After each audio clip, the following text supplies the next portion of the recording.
بسم اللہ الرحمن الرحیم۔ صحیح بخاری کی ایک حدیث ہے کہ حضرت ابن عباس رضی اللہ تعالیٰ عنہ سے روایت ہے کہ قرآن اترتے وقت حضرت صلی اللہ علیہ وسلم سخت محنت اٹھاتے تھے۔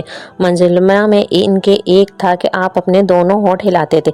حضرت ابن عباس نے فرمایا میں ان دونوں کو ہلاتا ہوں جس طرح آپ صلی اللہ علیہ وسلم ہلاتے تھے، اور سید نے بیان کیا کہ میں دونوں ہونٹ ہلاتا ہوں جس طرح حضرت ابن عباس کو جنبش دیتے ہوئے دیکھا۔ چنانچہ اللہ تعالیٰ نے سورہ قیامہ کی آیت نازل فرمائی کہ محمد صلی اللہ علیہ وسلم قرآن کو جلد یاد کرنے کے لیے اپنی زبان کو نہ ہلاؤ، اس کا جمع کرنا پڑھنا ہمارے ذمہ ہے۔ حضرت ابن عباس فرماتے ہیں قرآن کا تمہارے سینے میں جمع کر دینا اور اس کو تمہارا پڑھنا، پھر جب ہم اس کو پڑھ لیں تو اس کے پڑھنے کی پیروی کرو۔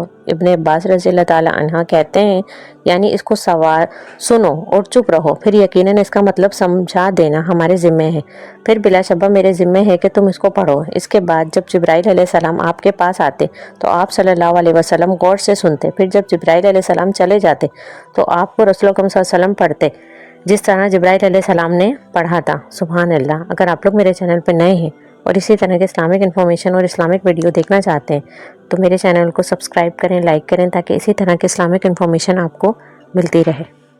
جزاک اللہ۔